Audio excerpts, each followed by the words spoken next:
Hello everyone, welcome to அடா 247 தமிழ். நான் உங்கள் ஆஷிக். தமிழ்நாட்டில் விசில் சத்தம் ரொம்ப ரொம்ப அதிகமாக இருக்குது. அதுக்கான காரணம் என்ன அப்படின்னா, தமிழக வெற்றி கழகத்துக்கு எலெக்ஷன் கமிஷன் விசில் சிம்பிள் வந்து வழங்கியிருக்காங்க. இதை பற்றி தான் இன்றைக்கி செஷன் வந்து பார்க்க போகிறோம். குறிப்பாக இதை எதை பேஸ் பண்ணி வழங்குறாங்க, அடுத்த எலெக்ஷன்லையும் தமிழக வெற்றி கழகத்துக்கு இதே சிம்பிள் இருக்குமா இல்லையா அப்படிங்கிற A to Z டீட்டெயில் வந்து பார்க்க போகிறோம். ஸோ நம்ம இந்த மாதிரியான இன்ஃபர்மேட்டிவான கரண்ட் அஃபேர்ஸ் டிஸ்கஷனுக்கு நம்ம சேனலை மறக்காமல் ஃபாலோ பண்ணிக்கோங்க. ஸோ இன்றைக்கி நம்ம பார்க்க போகிற டாபிக் டிவிகே பற்றின தான். எலெக்ஷன் கமிஷன் ஆஃப் இந்தியா தமிழக வெற்றி கழகத்துக்கு விசில் சிம்பிள் வந்து கொடுத்துருக்காங்க. 2026 தமிழ்நாட்டில் நடக்க போகிற சட்டமன்ற தேர்தலையும் சரி, அதே மாதிரி புதுச்சேரியில் நடக்கக்கூடிய சட்டமன்ற தேர்தலையும் சரி, தமிழக வெற்றி கழகம் இந்த விசில் சிம்பிளை யூஸ் பண்ணி தான் வந்து கண்டெஸ்ட் வந்து பண்ண போகிறாங்க. ஸோ தமிழக வெற்றி கழகம் இப்போ தான் முதல்ல எலெக்ஷன் வந்து சந்திக்கிறாங்க இல்லையா. ஸோ இப்போதைக்கு தமிழக வெற்றி கழகம் என்ன கேட்டகரி ஆஃப் பார்ட்டி, பொலிட்டிக்கல் பார்ட்டியில் நிறைய கேட்டகரி இருக்காங்க. ஸோ ஃபர்ஸ்ட் ரெகனைஸ்டு பார்ட்டி, நம்ம எலெக்ஷன் கமிஷனால் அங்கீகரிக்கப்பட்ட சில பொலிட்டிக்கல் கட்சிகள் இருக்குது. நேஷனல் லெவல்லையும் சரி, ஸ்டேட் லெவல்லையும் சரி, யாரெல்லாம் அதிகமான வாக்குகள் வாங்குறாங்களோ, அதிகமான சீட் வின் பண்ணுறாங்களோ, இவங்க எல்லாமே recognised national political party, state political party அப்படிங்கிற ரெண்டு கேட்டகரியில் இருப்பாங்க. பட் டிவிக்கு வந்து பார்த்தீங்க அப்படின்னா இது வந்து ரிஜிஸ்டர்ட் அன்ரெகனைஸ்ட், ஜஸ்ட் வந்து எலெக்ஷன் கமிஷனில் ரிஜிஸ்டர் மட்டும்தான் பண்ணியிருக்காங்க. ஸோ இனிமேல் அவங்க இந்த எலெக்ஷனில் எப்படி பெர்ஃபார்ம் பண்ணுறாங்க அப்படிங்கிறத பொறுத்து தான் அவங்களுக்கு ஸ்டேட் பார்ட்டி சிம்பிள் வந்து கிடைக்கும். ஸோ இப்போதைக்கு டிவிகே வந்து ரிஜிஸ்டர் அன்ரெகனைஸ், எலெக்ஷன் கமிஷனால் இன்னும் ரெகனைஸ் பண்ண ஜஸ்ட் ரிஜிஸ்டர் மட்டும் தான் பண்ணியிருக்காங்க. இவங்க இந்த எலெக்ஷனில் நல்லா பெர்ஃபார்ம் பண்ணாங்க அப்படின்னா அவங்களுக்கு நேஷனல் ஸ்டேட் பார்ட்டி அந்தஸ்து வந்து ஈஸியாக வந்து கிடைக்கிறதுக்கு வாய்ப்புகள் இருக்குது. ஸோ இவங்க இப்போ தான் வர்றதுனால 2024 26 234 தொகுதிகளிலுமே டிவிகே வந்து போட்டி வந்து போட போகிறாங்க. ஸோ இதுக்கு ஒரு சிம்பிள் தேவை. ஏன்னா எலெக்ஷனை பொறுத்தவரை அந்த பொலிட்டிக்கல் பார்ட்டியோட பேரை கொண்டு போய் சேர்க்க வர சிம்பிள் தான் எல்லாத்துக்கும் ஈஸியாக போய் சேரக்கூடியது. ஏன்னா நிறைய மக்கள் எழுத்தறிவு இல்லாமல் இருக்காங்களே, அவங்ககிட்டலாம் போயிட்டு சிம்பிளை கொண்டு போகிறது ரொம்ப ரொம்ப ஈஸி. ஸோ அதனால் எலெக்ஷன் கமிஷன் என்ன பண்ணுறாங்க, ஒவ்வொரு கட்சிகளுக்கும் சிம்பிள் வந்து ப்ரொவைட் பண்ணுறாங்கல்ல. அதே மாதிரி டிவிகேக்கு இந்த தடவை என்ன கொடுத்துருக்காங்க அப்படின்னு பார்த்தீங்கன்னா இந்த விசில் வந்து கொடுத்துருக்காங்க. ஸோ இப்போது தமிழக வெற்றி கழகம் வந்து எலெக்ஷன் கமிஷன் கிட்ட ரெக்வஸ்ட் வந்து வச்சுருந்தாங்க, எங்களுக்கு இந்த ஒரு 5-6 சிம்பிள் கொடுத்து இதுலனா எங்களுக்கு ப்ரிஃபரன்ஸ் இருக்குது, இதுலேருந்து ஏதாச்சும் ஒரு சிம்பிள் கொடுங்க அப்படிங்கிற மாதிரி கொடுத்துருந்தாங்க. அதில் டிவிகே ஃபஸ்ட்டு கேட்டிருந்த சிம்பிள் என்ன அப்படின்னா விசில் தான். ஸோ விசில் தான் டிவிக்குடைய ஃபஸ்ட்டு ப்ரிஃபரன்ஸ் ஆச்சு. ஏன் அப்படின்னா நிறையா படங்களில் இந்த பிகில் படமாக இருக்கட்டும், அதே மாதிரி இந்த பாட்டாக இருக்கட்டும், இந்த மாதிரி விஷயங்கள்னால மக்கள் கூட ஈஸியாக கனெக்ட் ஆகும். விஜயை ஈஸியாக இந்த விசில் கூட ரிலேட் பண்ணிக்கலாம், பிகில் கூட ரிலேட் பண்ணிக்கலாம் அப்படிங்கிறதுனால விசில் தான் வந்து ஃபஸ்ட்டு கேட்டிருந்தாங்க. அது மட்டும் இல்லாமல் விஜய் விக்டரி அந்த மாதிரி வர்றதுனால விசில் தான் வந்து ஃபஸ்ட்டு கேட்டிருந்தாங்க. அடுத்து ரெண்டாவது ப்ரிஃபரன்ஸ் என்ன கொடுத்துருந்தாங்க அப்படின்னா ஆட்டோ ரிக்ஷா வந்து கேட்டிருந்தாங்க. அதே மாதிரி கிரிக்கெட் பேட்டு, இதெல்லாமே மக்கள் கூட ஈஸியாக கனெக்ட் ஆகிறது, ஈஸியாக மக்கள்கிட்ட கொண்டு போய் சேர்த்தலாம் அப்படிங்கிறனால இதெல்லாம் வந்து கோரிக்கை வச்சிருந்தாங்க. But election commission of India ஃபைனலாக விஜய்க்கு என்ன சிம்பிள் கொடுத்துருக்காங்க அப்படின்னா தாவேக்காக்கு விசில் சிம்பிளே, அவங்க கேட்ட மாதிரி ஃபஸ்ட்டு ப்ரிஃபரன்ஸ் கொடுத்த மாதிரி விசில் சிம்பிளே கொடுத்துட்டாங்க. இதை வச்சு தான் அவங்க வந்து போட்டி போட போறாங்க. ஸோ இப்போ இந்தியாவில் எப்படி எலெக்ஷன் சிம்பிள்லாம் அலோகேட் பண்ணுறாங்க அப்படிங்கிறத வந்து பார்த்துலாம். ஸோ ஃபஸ்ட்டு இதை ரெகுலேட் பண்ணுறதுக்கு இந்த எலெக்ஷன் சிம்பிள் அப்படிங்கிறது ஒரு பெரிய விஷயம், ஓகேங்களா. ஏன்னா ஒரு எலெக்ஷன் சிம்பிளை வச்சு அந்த கட்சி ஜெயிக்குதா இல்லையா, இப்போ ஃபார் எக்ஸாம்பிள் ஒரு கட்சி வர்றாங்க, அவங்களுக்கு ஒன்றுமே புரியாத ஒரு எலெக்ஷன் சிம்பிளை கொடுக்குறாங்க அப்படின்னா அது மக்கள்கிட்ட கொண்டு போய் சேர்க்கறது கஷ்டம். ஸோ அதனால் எலெக்ஷன் சிம்பிள் அப்படிங்கிறது ஒரு கட்சிக்கு ரொம்ப ரொம்ப ஒரு முக்கியமான விஷயம். இதை எலெக்ஷன் கமிஷன் ஆஃப் இந்தியா தான் வந்து கட்சிகளுக்கு கொடுக்குறாங்க. இந்த எலெக்ஷன் சிம்பிளை ரெகுலேட் பண்ணுறதுக்காகவே நம்ம election commission of India 1968 election symbol order அப்படிங்கிற இந்த ஒரு ஆர்டர் மூலியமா தான் எந்தெந்த கட்சிகளுக்கு எப்படி எலெக்ஷன் சிம்பிள் கொடுக்கணும் அப்படிங்கிற எல்லா விஷயத்தையும் ரெகுலேட் பண்றாங்க. எலெக்ஷன் சிம்பிள் ஆர்டர் 1968 அப்படிங்கிற இது மூலியமா இதுல கட்சிகளை மொத்தம் ஒரு 3 கேட்டகரியா பிரிக்கிறாங்க. ஸோ ஃபர்ஸ்ட் கட்சி என்ன அப்படின்னா national party. First national party, தேசிய கட்சிகள், பிஜேபி, காங்கிரஸ், இதெல்லாமே வந்து தேசிய கட்சிகள். இந்தியா முழுக்க எந்தெந்த கட்சிகளுக்கெல்லாம் வந்து பவர் இருக்கோ, அதே மாதிரி இந்தியா முழுக்க நிறையா ஒரு 4-5 மாநிலங்கள் ஆட்சி செய்கிற கட்சி, அதிகமாக அந்த லோக்சபா தேர்தலில் வெற்றி பெற்ற கட்சிகள் எல்லாமே வந்து நேஷனல் பார்ட்டி ஸ்டேட்டஸ் வந்து கொடுப்பாங்க.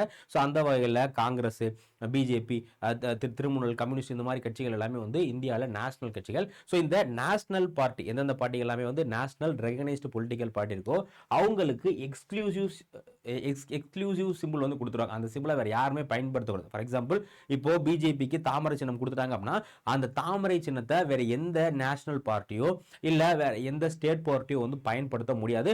அவங்களுக்கு தான், அவங்களுக்கு அந்த அங்கீகாரம், நேஷனல் பார்ட்டி அப்படிங்கிற அங்கீகாரம் எப்போ வர இருக்கோ அப்போ வர என்ன பண்ணிக்கலாம், அவங்க அந்த சிம்பிள் அவங்க மட்டும் தான் பயன்படுத்த முடியும். அந்த சிம்பிளை வேற யாருக்கும் கொடுக்க முடியாது. இந்த நேஷனல் பார்ட்டி ஆகிறதுக்கு, ஸ்டேட் பார்ட்டி ஆகிறதுக்குலாம் ஒரு சில கிரைட்டீரியாஸ் இருக்கு. அதை பற்றி நம்ம இன்னொரு கிளாஸ்ல டிஸ்கஸ் பண்ணலாம். ஒரு கட்சியை எப்போ வந்து நேஷனல் பார்ட்டி அறிவிப்பாங்க, அதே மாதிரி எப்போ வந்து ஸ்டேட் ரெகனைஸ்டு பார்ட்டி அறிவிப்பாங்க அப்படிங்கிறத பற்றி நம்ம இன்னொரு செஷனில் பார்க்கலாம். அதுக்கு நிறைய கிரைட்டீரியாஸ்லாம் வந்து கொடுத்துருப்பாங்க. ஸோ இப்போதைக்கு நீங்கள் தெரிஞ்சுக்க வேண்டிய விஷயம், இந்த நேஷனல் பார்ட்டி இருக்குல்லையே அவங்க எல்லாத்துக்குமே வந்து எக்ஸ்க்ளூசிவ் ஓனர்ஷிப் ஆஃப் சிம்பிள் இருக்கு.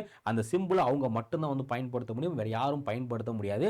அதே மாதிரி நேஷனல் பார்ட்டி எந்த ஸ்டேட்ல வேணாலும் அந்த சிம்பிளை பயன்படுத்திக்கலாம். இப்போ தமிழ்நாடு சட்டசபை தேர்தல் நடக்குது அப்படின்னா அது அவங்க அந்த சிம்பிள் பயன்படுத்தலாம். அதே மாதிரி கர்நாடகா, மகாராஷ்டிரா அந்த மாதிரி ஸ்டேட் லெஜிஸ்லேட்டிவ் அசம்பிளி சிம்பிள் எந்த ஸ்டேட்ல வேணாலும் அவங்க பயன்படுத்திக்கலாம். அதே மாதிரி நேஷனல் லெவல் எலெக்ஷன் நடக்குது இல்லையா, லோக்சபா எலெக்ஷன் நடக்குது இல்லையா, அந்த சமயத்தில் அவங்க எல்லா ஸ்டேட்லயுமே அந்த காமன் சிம்பிள் வந்து பயன்படுத்திக்கலாம். இந்த ஸ்டேட்ல பயன்படுத்தலாம், இந்த ஸ்டேட்ல பயன்படுத்தக்கூடாது அப்படிங்கிற எந்த ரெஸ்ட்ரிக்ஷன்ஸும் கிடையாது. இது வந்து ஃபர்ஸ்ட் கேட்டகரி. அடுத்து ரெண்டாவது பார்த்தீங்க அப்படின்னா, ரெண்டாவது என்ன அப்படின்னா ஸ்டேட் பார்ட்டி. எந்தெந்த பார்ட்டிலாம் ஸ்டேட் லெவலில் டாமினேட் ஆகாங்களோ அவங்க எல்லாமே ஸ்டேட் பார்ட்டி. இப்போ தமிழ்நாட்டில் டிஎம்கே, ஏடிஎம்கே இது எல்லாமே ஸ்டேட் பார்ட்டி. ஸோ ஸ்டேட் பார்ட்டிக்கும் என்ன பண்ணுவாங்க அப்படின்னா அவங்களுக்குன்னு எக்ஸ்க்ளூசிவாக ஒரு சிம்பிள் வந்து கொடுத்துருவாங்க. இப்போ டிஎம்கே உதயசூரியன் வச்சிருக்காங்க, காலகாலமாக டிஎம்கே உதயசூரியன் தான் போட்டி போட்டுட்டு இருக்காங்க. அதே மாதிரி ஏடிஎம்கே ரெட்டலையில தான் போட்டி போட்டுட்டு இருக்காங்க இல்லையா. ஸோ இவங்க ரெண்டு பேரும் இந்த சிம்பிள் தான் வந்து எக்ஸ்க்ளூசிவ், உங்களுக்கு அந்த சிம்பிளை வேற யாரும் பயன்படுத்த முடியாது. அதே மாதிரி இவங்க தமிழ்நாட்டுக்குள்ள நடக்கிற தேர்தலில் மட்டும்தான் இந்த சிம்பிள் வந்து பயன்படுத்த முடியும். இப்போ டிஎம்கே தமிழ்நாட்டில் நடக்கக்கூடிய தேர்தலில் உதயசூரியன் வந்து பயன்படுத்தலாம். ஆனா கர்நாடகாலையோ இல்ல வேற ஏதோ ஒரு ஸ்டேட்ல டிஎம்கே போயிட்டு கண்டெஸ்ட் பண்றாங்க அப்படின்னா அந்த இடத்துல அவங்களுக்கு வேற எலெக்ஷன் சிம்பிள் தான் வந்து ப்ரொவைட் பண்ணுவாங்க. ஏன்னா இவங்க தமிழ்நாடுடைய ஸ்டேட் பார்ட்டி. அப்போ தமிழ்நாட்டில் மட்டும்தான் இவங்க அவங்களுடைய சிம்பிள் வந்து பயன்படுத்த முடியும். ஸோ இதான் வந்து நேஷனல் பார்ட்டியுடைய சிம்பிளுக்கும் ஸ்டேட் பார்ட்டியுடைய சிம்பிளுக்குமான வித்தியாசம். இப்போ இந்த மூணாவது கேட்டகரியில யார் வர்றா அப்படின்னா மூணாவது கேட்டகரியில தான் வந்து அன்ரெகனைஸ்டு பார்ட்டி. அன்ரெகனைஸ்டு பார்ட்டி அப்படிங்கிறது யாருன்னா அவங்க ஜஸ்ட் எலெக்ஷன் கமிஷன்ல பதிவு பண்ணிருப்பாங்க. எலெக்ஷன் கமிஷன்ல பதிவு பண்ணி இப்பதான் எலெக்ஷனுக்கு கண்டெஸ்ட் பண்ண வருவாங்க, டிவிகே மாதிரி. இல்லைன்னா அவங்க ஆல்ரெடி எலெக்ஷன்ல கண்டெஸ்ட் பண்ணிருப்பாங்க.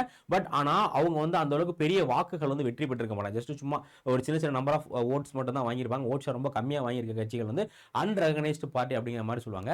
இவங்களுக்கு என்ன அப்படின்னா இவங்களுக்கு election commission of India common symbol தான் கொடுப்பாங்க. ஃப்ரீ சிம்பிள் காமன் சிம்பிள் தான் கொடுப்பாங்க. ஒரு 100-150 சிம்பிள் இருக்கும். அதுல அவங்க ஒரு 4-5 சிம்பிள் கேட்கறாங்க அப்படின்னா அதுல இருந்து ஒரு சிம்பிள் எலெக்ஷன் கமிஷன் ஆஃப் இந்தியாவா தான் இவங்க கேட்கிற சிம்பிள் தான் கொடுக்கணும் அப்படிங்கிற எந்த கட்டாயமும் கிடையாது. ஒரு லிஸ்ட் ஆஃப் சிம்பிள் இருக்கும். அதுல அவங்க எதெல்லாம் ப்ரிஃபரன்ஸ் கேட்கறாங்களோ அதுல இருந்து எலெக்ஷன் கமிஷன் ஆஃப் இந்தியா விரும்பினா என்ன பண்ணலாம், அவங்களுக்கு சிம்பிள் வந்து ப்ரொவைட் பண்ணலாம். ஸோ இதுதான் பாத்தீங்க அப்படின்னா இந்த முக்கியமான விஷயம். இதை பத்தி இந்த அன்ரெகனைஸ்டு பார்ட்டிஸ்க்கு சிம்பிள் கொடுக்கறத பத்தி பேரா 10B அப்படிங்கிற இதுல தான் வந்து சொல்லியிருக்காங்க.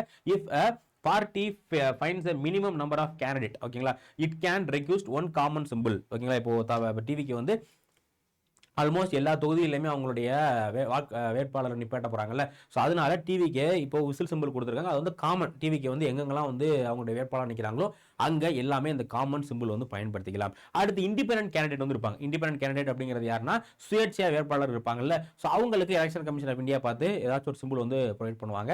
இந்த சிம்பிள் எதை பேஸ் பண்ணி அலோகேட் பண்ணுவாங்க அப்படின்னா ஃபர்ஸ்ட் கம் ஃபர்ஸ்ட் சர்வ். இப்போ வந்து ஒரு ஏனியோ சம்திங் ஏதோ ஒரு சிம்பிள் இருக்கு. அந்த சிம்பிளை ஒரு 4 கட்சி வந்து கேட்கறாங்க அப்படின்னா அதில் ஃபர்ஸ்ட் எந்த கட்சி வந்து கேட்டிருக்காங்களோ அவங்களுக்கு தான் வந்து ஃபர்ஸ்ட் ப்ரிஃபரன்ஸ் வந்து கொடுப்பாங்க. ஃபர்ஸ்ட் கம் ஃபர்ஸ்ட் சர்வ் மாதிரி தான். ஒரு கட்சிக்கு வாங்கிட்டாங்க அப்படின்னா அந்த எலெக்ஷன் அடுத்த கட்சி அந்த சிம்பிள் அடுத்த கட்சிக்கு வந்து கொடுக்க மாட்டாங்க. அடுத்து மறுபடியும் வேற எலெக்ஷன்ல தான். இப்போ டிவிக்கு இந்த எலெக்ஷன்ல விசில் சிம்பிள் கொடுத்துருக்காங்க இல்லையா, அடுத்து வரக்கூடிய தமிழ்நாட்டில் அடுத்து வந்து 2031 தேர்தல் நடக்க போகுது, இல்ல அதுக்கு இடையில பாராளுமன்ற தேர்தல் நடக்குது அப்படின்னா அந்த தேர்தலில் இதே சிம்பிள் தான் கொடுப்பாங்களா அப்படிங்கிறத நம்மளால சொல்ல முடியாது.